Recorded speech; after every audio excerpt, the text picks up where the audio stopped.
예, 안녕하세요. 용품에 대한 얘기 계속 해가고 있는데, 네. 예, 오늘은 예, 5번째 시간이잖아요. 5번째 시간이요. 네. 예. 그럼 라켓은 한 몇 편 정도로 예상을 하시나요?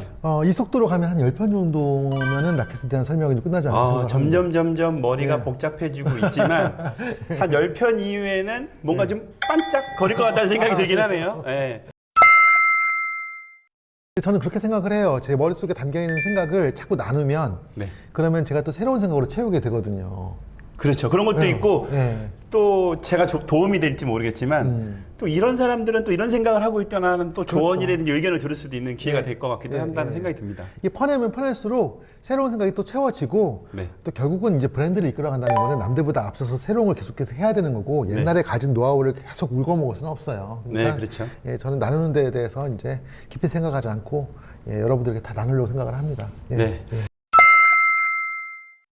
그럼 오늘은 예. 큰 타이틀, 주제가 예, 뭔가요? 큰 타이틀은 이제 중심 목재에 대한 이야기를 해보려고 해요. 중심 목재. 예, 라켓을 만들 때 보통 이제 3겹, 5겹, 7겹 뭐 이런 얘기를 하잖아요. 겹수를 네, 얘기하잖아요. 네, 네, 네. 근데 이제 지난 시간까지 쭉 들으신 분들은 아시겠지만은 목재가 변형이 일어나기 때문에 네. 그래서 상호 대칭을 주면서 변형을 막는다라고 얘기를 했잖아요. 그렇죠, 그렇죠. 그러면은 이게 만약에 짝수로, 그러니까는 예를 들면 6겹, 네. 3겹, 3겹 이렇게 6겹으로 하는 경우하고 5겹으로 가운데 하나 있고 양쪽에 대칭으로 하는 경우하고 어떤 게 더 안정성이 있겠어요? 그런 생각해 본 적이 없어서 잘 모르겠는데요. 예. 근데 일단 예. 한 가지 제가 대표님이 예. 말씀하시는 걸 들었을 때 제가 아는 상식으로 예. 또 의문점이 한 가지 생기게 있어요. 예. 얘기하신 거 보니까 예. 보통 겹수를 얘기하면 대부분 다 홀수더라고요. 그렇죠. 예, 그게 네. 중요하죠. 예. 네. 왜 짝수결이 없을까? 그러니까 짝수결로 만드는 거는 무슨 얘기냐면 중심층을 두 개로 나누는 거예요. 그러겠죠. 예, 두 개의 층을 붙여서 중심층을 나누는 건데 이러면 문제가 생겨요. 보통 제가 아까 말씀드렸듯이 이렇게 엇건다고 했잖아요. 네. 만약에 중심층을 두 개로 나눠요. 그러면은 이쪽은 세로결로 가고 이쪽은 가로결로 가겠죠. 그렇죠. 이렇게 6겹이 된다 그러면 그럼 그 다음 겹은 이쪽은 세로결이 되고 이쪽은 또 이쪽은 가로결이 되고 이쪽은 세로결이 되겠죠. 그렇죠. 그럼 양쪽 면이 서로 다르게 가겠죠. 그렇죠. 그럼 마지막 결은 어떻게 되겠어요? 한쪽은 세로인데 한쪽은 가로가 가로가 되겠죠. 되겠죠. 그러면 라켓을 딱 샀는데 이쪽은 세로결로 나왔는데 돌려보니까 이쪽은 가로결로 나와. 이런 문제가 생기겠죠. 그러면 보통 그러면은 예. 장점은 있을 수도 있을 것 같아요. 아까 대표님 얘기하신 것처럼 넥시는 뭐 여러 가지 방법을 해서 그 억격으로 만들어서 앞판으로 치면 이런 감이고 뒷판으로 치면 이런 감이 나올 수는 그렇죠. 있겠죠. 하지만 라켓의 밸런스를 잡거나 여러 가지 틀어짐을 잡기에는 좀 어려움이 있다라는 얘기를 하실 수 있겠네요. 대표적인 것은 이 양쪽의 결이 서로 다른 모양이 돼버리면 그렇죠. 사람들이 살 때 심리적으로 이게 뭐지, 기능을 이거? 떠나서 이거 왜 뭐지? 이쪽은 세로로 붙였고 이쪽은 가로로 붙였어. 그러니까 짝수결을 안 만들어요. 그런데 짝수결을 시도한 회사가 있습니다. 네, 어디죠? 티바요.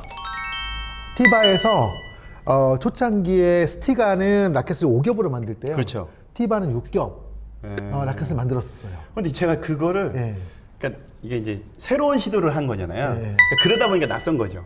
왜냐하면 대부분은 그렇게 안 만드니까. 그렇죠. 근데 이제 티바에서 그렇게 할 수 있었던 이유가 있는데 티바는 표면 소재를 아이오스라는 소재를 많이 썼어요. 이거 알아요. 그 초반에 말씀하셨어요. 기억나요.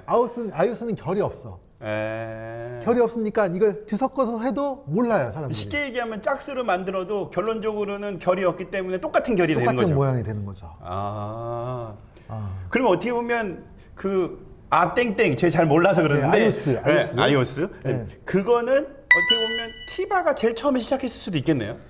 그건 제가 잘 모르겠네요. 근데 이제 티바에서는 전통적으로 아이오스라는 목재를 많이 썼고 표층에 특히.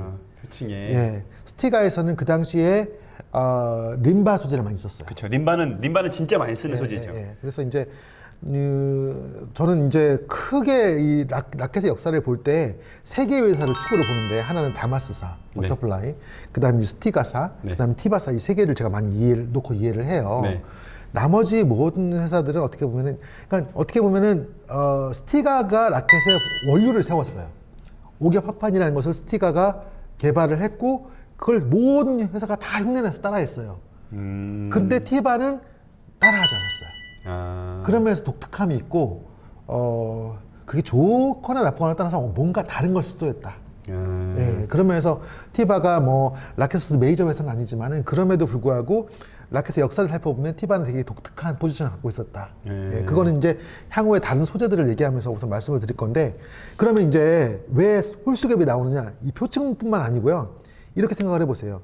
세로 그 가운데 중심층에 들어가는 것은 일반적으로 가로결을 쓰겠어요? 세로결을 쓰겠어요? 라켓을 만들 때 가로로 남은 자른 나무를 중심층에 넣겠어요? 일차적으로 예. 말씀하신 것처럼 예. 그냥 제가 많이 모르는 상식으로 했다면 그냥 라켓 대부분 결은 세로결이니까 세로결을 썼을 거라고 생각하는데 근데 제가 지금까지 들어본 상식으로는 가로결과 세로결을 같이 썼을 것 같다는 생각이 들기도 하네요. 아, 중심층은 거의 다 세로결을 써요. 못 맞췄지로! 이게 부작용이 있는. 그러니까 제가 못 들었으면 그냥 세로결이라고 얘기했을 것 같아요. 이게 왜 세로결을 쓰냐면 공을 때릴 때 예. 가로결을 쓰게 되면은 쉽게 말하면 나무가 이 세로 쪽으로 단단해야 되는 거예요. 세로 쪽으로. 만약에 가로결로 썼으면은 가운데가 부러질 수 있잖아요. 세로로 하면은 공을 이렇게 때리는데 네. 부러질 확률이 거의 없죠. 아. 이해가 되세요? 그러니까 어렵지만 이해해보려도록 하겠습니다. 내구성 측면에서도 세로결이 좋고, 그 다음에 목재를 자를 때에도 세로결이 길게 나와요. 나무가 이렇게 쭉 있으면은 가로결로 길게 나오기 어렵잖아요. 이 목재 사이즈가. 그렇죠. 왜냐면 목재가 이렇게 기니까 대부분 경우가. 근데 중심층 목재는 손잡이 여기 표층부터 끝까지가 한 목재야지 감이 잘 전달될 거 아니에요. 그렇죠. 그러니까 한마디로 네. 가운데 있는 거는 라켓 모양으로 그대로 나와야 되는 그대로 거죠. 나와야 되는 그대로 나와야 되는. 손잡이까지. 그러다 보니까 세로결로 쓰는 것이 경제적으로도 유익하죠. 그래서 대부분의 중심층은 다 세로결이에요. 근데 지금 이제 제가 중심층 목재를 두 개를 지금 보여드리는데 이런 목재들이 그 나이테가 없다고 해서 세로 가로가 없는 게 아니거든요. 지금 이제 제가 두 가지 목재를 가져왔어요. 하나는 지금 이제 우리가 오동나무를 알고 있는 거, 이게 이제 킬이라고 많이 부르거든요. 그리고 이제 또 하나의 목재는 이제 여기 아요스, 아까 말씀드린 아요스. 근데 이걸 아바체라고도 부르고 삼바라고도 부르고 오베체라고 부르는 여러 가지. 근데 이제 자세히 보시면은 아요스도 지금 세로 결이 보이죠. 이렇게 나이테는 없지만은 우측에 보면은 세로결이 보이잖아요. 그리고 좌측의 그림을 보면은 구멍이 뽕뽕뽕 뚫려 있는데 세로결이 이렇게 있잖아요. 예. 근데 이제 이게 히노키 목재처럼 이렇게 히노키는 딱 맞으면 세로가 쭉 쪼개지잖아요. 이거는 나무 조직이 그런 조직은 아니에요. 때린다고 확 쪼개지거나 하진 않아요. 그리고 앞에 이제 이 키리 목재 같은 경우는 그나마 그런 세로결도 잘 안 보여요. 넓은 목재를 이렇게 보이긴 하지만 지금 보면은 몇 개를 지금 또 이어붙인 게 보이십니까? 지금 맨 아래층에 목재결을 하고 그 다음에 그 위에 조금 더 큰 거 목재결하고 그 위에가 결이 다르죠. 3단계로 나눠져 있는 것 같아요. 지금 네 개가 붙여 있어요. 제 눈에는 왜 3단계로 보이지? 그러니까 밑에는 맨 아래가 지금 밑에는 약간 일자결로 된 것 같고 그 위에 약간 둥그렇고 그 다음에는 결이 없죠. 결이 없는 것 같아요. 이건 이제 횡으로 잘라가지고 결이 없는 거예요. 근데 이제 이 킬이라는 목재는 대부분의 목재를 이렇게 통으로 쓰지 않고 이어붙여서 되게 써요. 오동나무는? 네, 오동나무를. 그래서 처음부터 살 때부터 이어붙여가지고 판재로 이렇게 넓게 나와요. 그래서 그거를 원하는 대로 잘라가지고 쓰는데, 이제 그렇게 할 수 있는 이유가 결이 많이 없기 때문에 이어붙여도 별로 감각 차이가 없고, 이어붙이기가 굉장히 쉽고, 그렇게 해서 이제 키리는 이렇게 되게 이어붙이고, 그 다음에 이제 이 아이오스는 좀 덜 이어붙이죠. 그래서 예를 들어서 키리 목재가 표층으로 쓰인 경우는 못 보셨을 거예요. 표층이라는 거는 맨 상판? 맨 상판으로는 남아 붙이는 곳. 왜냐하면 키리는 처음 유통할 때부터 잘라가지고 쓰기 때문에 이걸 만약에 자른 거를 이렇게 쓰게 되면은 이어붙인 게 바로 표가 나잖아요. 그렇죠. 그래서 키리는 표층에는 안 써요. 그런데 이제 아이오스는 보시면은 넓게 쓰기 때문에 표층으로도 많이 쓰고, 그리고 아이오스 자체가 넓게 나오기 때문에 목재가 처음부터 넓게 나오기 때문에 이걸 통판으로 라켓을 만들 수도 있죠. 그러면 얘는 쉽게 얘기하면 여기도 갖다 쓰고 저기도 갖다 쓴다는 거죠. 여름에는 나무가 많이 자라고, 겨울에는 조금 자라고. 그래요? 그렇죠. 왜냐하면 햇빛을 많이 못 받으니까 겨울철에는 날씨가 덥고 물도 충분히 안 흐니까 그때는 나무가 천천히 자라고, 그러면 거기가 진하게 색깔이 겨울에는. 여름철에는 많이 자라고, 그러니까 거기는 좀 색깔이 연할 거고. 그렇게 되는 거예요? 그러니까 사계절이 있어야지 나이트가 생기는 거예요. 그런 거예요? 예. 재미를 를 떠나서 이제 제가 궁금한 거는 그러면 네. 둘 중에 만약 똑같은 나무를 비교해서 음지에서 자란 나무, 양지에서 자란 나무가 있다고 하잖아요. 그럼 똑같은 나무 중에서 그럼 어느 게 더 좋다라고 생각하세요? 이게 이제 중요한 변수인데 네. 라켓을 만들었을 때 총 무게 합이 있잖아요. 네, 그렇죠, 그렇죠. 근데 음지에서 자란 나무는 무거울 거 아니에요. 그렇죠, 그렇죠. 음지에서 자란 나무를 다 섞어서 만들면 무게가 너무 무겁겠죠. 그렇죠, 무겁겠죠. 그러니까는 중심층에서는 그런 무게 조절도 하기 편해야 되고 전체 라켓의 밸런스도 잡아야 되고 그래서 대부분 중심층에는 열대지방 나무를 써요. 아, 그러니까 약간 좀, 네, 좀 좀 양지에서 무르고. 자라는 애가 좀 낫다. 그렇죠. 네, 네.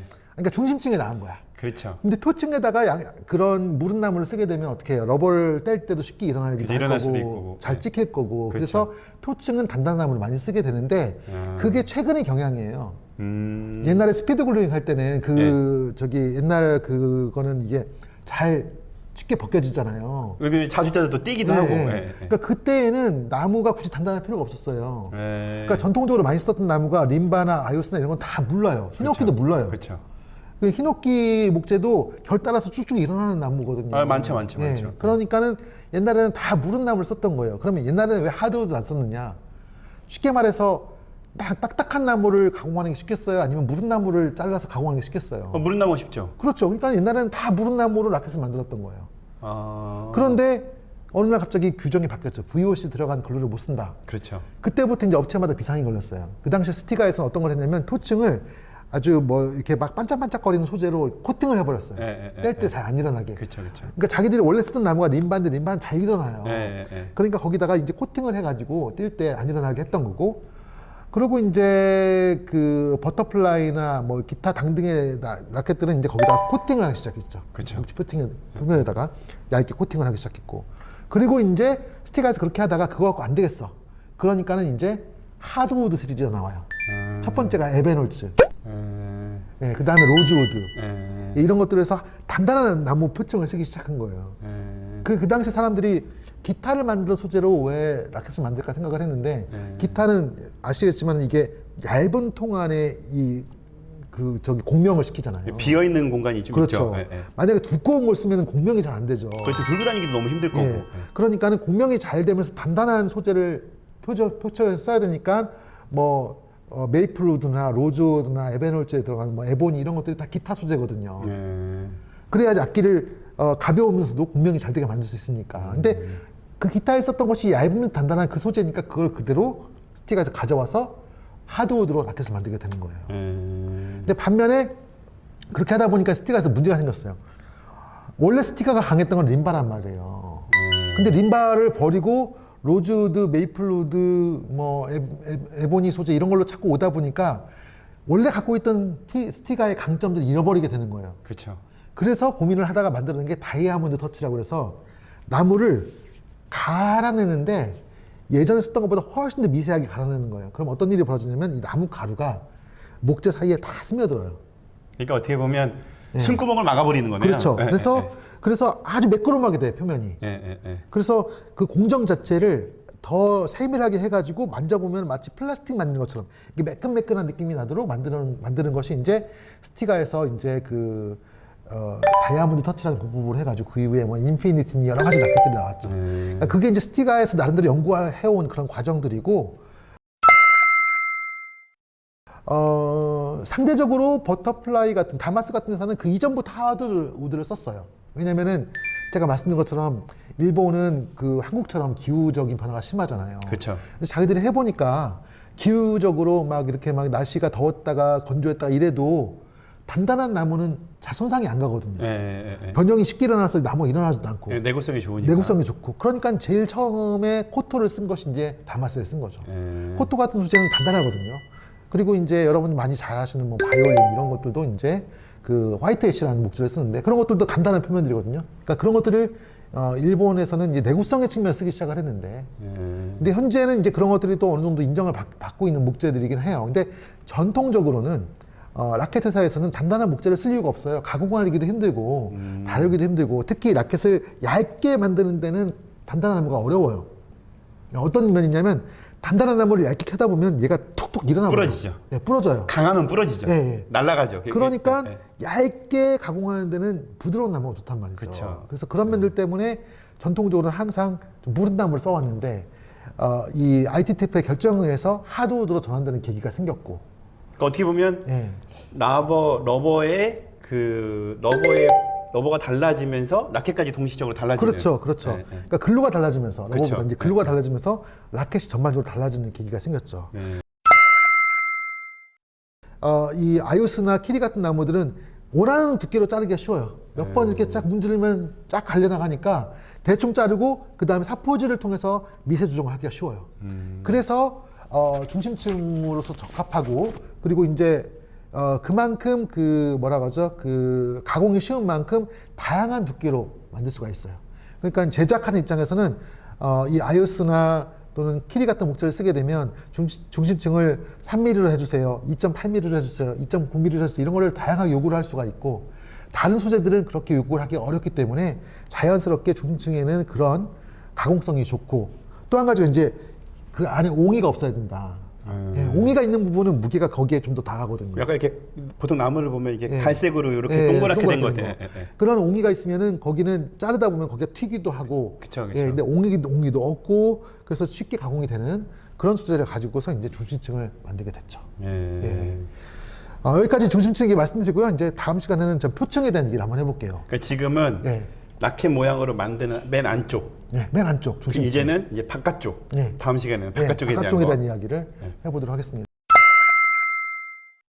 나중에는 카본 얘기도 좀 나올 수도 있겠네요. 예, 카본 얘기도 할 얘기가 많죠. 그래서 예. 이거 영상 예. 차근차근 예. 하나하나씩 예. 아까 한 10편 정도 찍으신다고 했으니까 더 갈 것 같은데요. 이제. 일단은 예. 예, 예. 시청하시는 분들 예. 꾸준히 따라와 보시면 예. 추후에는 직접 라켓을 만드실 수도 있을 것 같아요. 예. 오늘 여기까지 하겠고요. 다음 시간에 또 좋은 내용으로 찾아뵙도록 하겠습니다. 예, 감사합니다. 감사합니다.